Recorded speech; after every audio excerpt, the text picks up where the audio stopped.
You know how it is these days. The line between our work stuff and our personal stuff, it's pretty much gone, right? We're answering work emails on our own phones, using our favorite apps for big projects. But all this convenience, it has to come at a cost to our security. So what exactly is that cost? Let's get into it. So I'm going to start with a tough question, but it's one we've really got to ask ourselves. Every time we connect our personal laptop, every time we download a new app, we're basically creating a new potential doorway into our company's entire network. So are the little things we do every day accidentally leaving that door wide open for trouble? But what if we flip that whole idea on its head?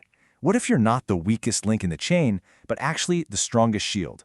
That's what this is all about, shifting our perspective from being a potential risk to becoming an active, empowered defender in our company's digital world. And that defense, it all starts with the technology we're touching every single day. Let's talk about the hardware and the software that have really become the backbone of how we all work now. This one. I bet you know it well. Bring your own device, or BYOD. It's the whole reason you can check a work email from your personal phone at the grocery store, or jump on a last-minute video call from your own laptop. It just makes sense with how we live and work today. And this is where it gets really interesting because it's all about a trade-off. On one side, BYOD is great. We get our work done faster on devices we already know and love, and hey, the company saves some money on hardware. But here's the other side of that coin. Our personal devices, they weren't really built with corporate-level security in mind. Maybe they don't have the right encryption. Maybe we're a little behind on updating the OS, or maybe we just connected to that free Wi-Fi at the coffee shop. Each one of those is a potential backdoor. Okay, so we've got the devices covered, but the risk doesn't just stop there. It's not only about the hardware, it's about the software and the apps we run on them, especially all those cloud apps that make teamwork possible. And this slide just lays it out so perfectly. There's a huge difference here. The company-approved, enterprise-grade apps, they're basically built like a fortress. They've got heavy-duty data encryption, super specific controls over who can see what, and logs for everything. But those easy, convenient consumer apps we might just download on our own, a lot of times they're missing those key protections, creating these little weak spots that could expose some really sensitive company info. All right, so we've got our devices and our apps, but where did the real vulnerabilities, the actual cracks in our digital firewall, come from? Well, a lot of the time, they come from these super simple, everyday things we do without even thinking about it. So, let me introduce you to something called shadow IT. It sounds a little sinister, right? But honestly, it's almost always something we do with the best of intentions. We just found a cool tool online that helps us get our job done faster or better. But here's the catch. Because IT doesn't know we're using it, they can't protect it. And that creates a massive blind spot. And yet, the dangers here they're no joke. Using unapproved apps can lead to all sorts of problems.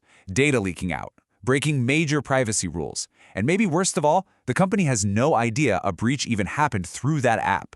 So that little productivity hack you found, it could end up causing some serious legal and financial headaches down the road. Okay, on to the next big crack in our defenses. And this one? Oh man, we've all done this. It's that seemingly harmless little button we all know and love, update later. In the world of cybersecurity, that might just be one of the riskiest clicks you can make.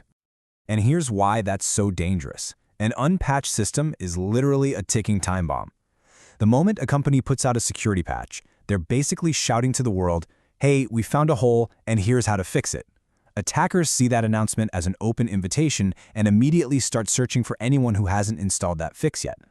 Honestly, this is the perfect way to think about it. Not updating your system is just like leaving your office door completely unlocked when you go home for the night. You might get lucky for a while, but eventually someone's going to walk by and try the handle. It's just a matter of time.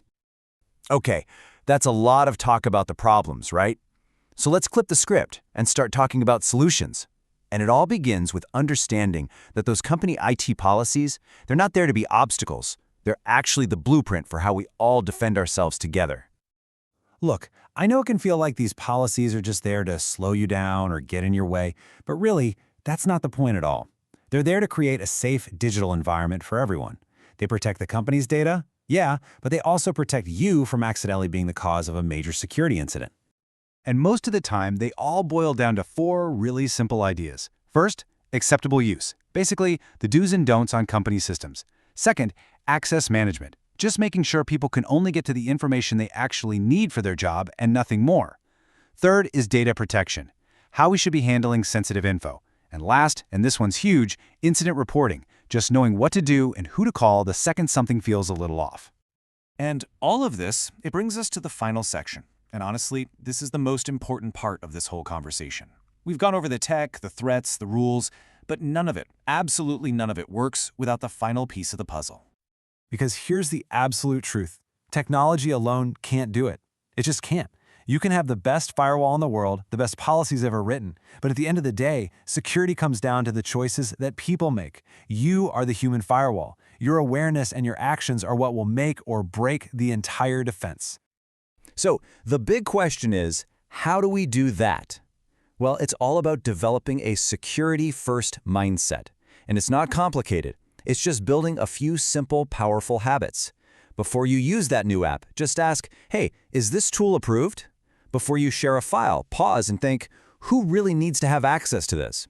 Make a conscious effort to keep your work and personal data separate. And if you see something weird, report it right away. Don't worry about being wrong.